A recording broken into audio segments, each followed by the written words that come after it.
They're going to have to look at documents that were marked top secret to determine whether or not there really was any national security information in there of any value. I can tell you from personal experience that many of those Russiagate documents were not top secret, although they were marked that way. Interesting commentary from former Director of National Intelligence JohnRadcliffe on with me on Sunday Morning Futures this Sunday, suggesting that some of the documents seized during the raid on Mar-a-Lago may have been marked top secret, but should not have been because it was misinformation about the Steele dossier, which was not true.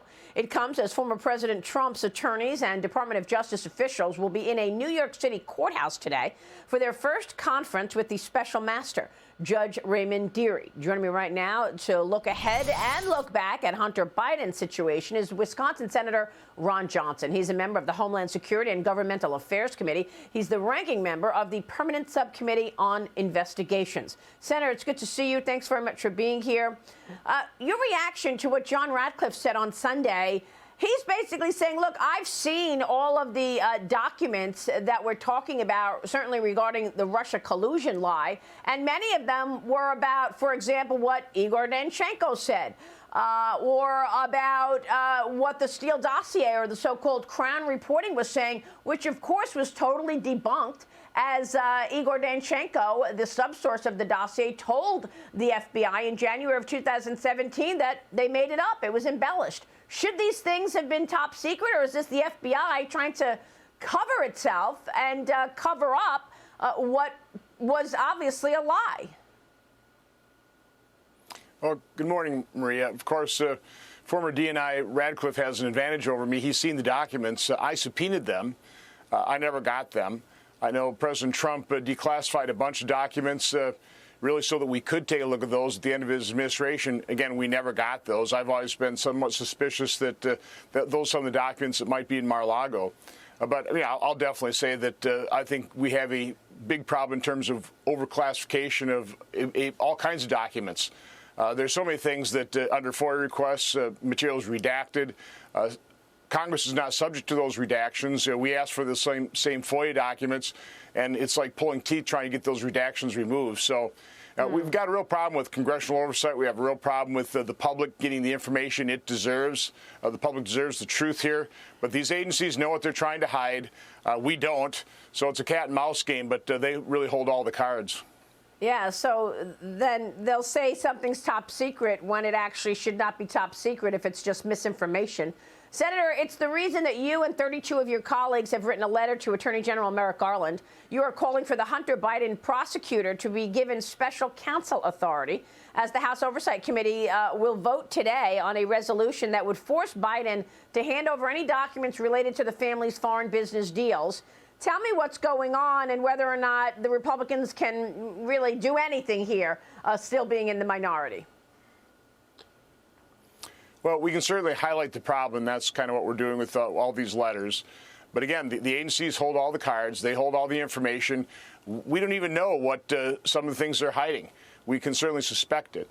I am not that fond of special counsels. There's some real problems in here, but we have seen the politicization of the FBI, the Department of Justice. That politicization has gone into overdrive in the Biden administration. And so I don't know another alternative, quite honestly, than try and see if U.S. Attorney Weiss could be made a special counsel, be a little bit more independent. We've been told by whistleblowers that he does not have the resources to conduct a proper investigation of Hunter Biden. Through whistleblowers, we know that the FBI had a scheme in August 2020 to downplay the derogatory information on Hunter Biden. Other whistleblowers said that once the FBI gained possession of his computer back in December 2019, they were told not to look at that Hunter Biden computer. So no, we have a real problem inside these agencies. They do not have credibility. They do not have integrity at some of the highest levels, some of the individuals. Now, again, I think most agents do, which is why I encourage more of them to come forward. If you want to restore integrity and credibility to your agencies, we need to know the truth. And when I say we, I mean the American public needs to know the truth so we can hold people accountable and get rid of them. Well, Jim Jordan, Congressman Jordan, was on Tucker Carlson last night, And he said they are juicing the numbers and cooking the books. Jordan told Tucker Carlson, alleging that the FBI agents were working to open more investigations into so-called domestic violent extremism in order to make the threat appear larger than it really was. He said that was behind part of this investigation into January 6th and why victims are behind bars right now when they shouldn't be. And he said that they are deprioritizing child trafficking to emphasize domestic terrorism. Is that how you feel? You know, when I was chairman of Homeland Security, we would have an annual threat hearing, and my ranking member would always be bringing up white supremacy, which, you know, I condone. I mean, I condemn, but you know, why all of a sudden, I mean, this is literally 4 years ago, they're all concerned about white supremacy when we have cyber threats, when we have, you know, the drug trafficking, we have so many other threats facing this nation. You know, what is going on here?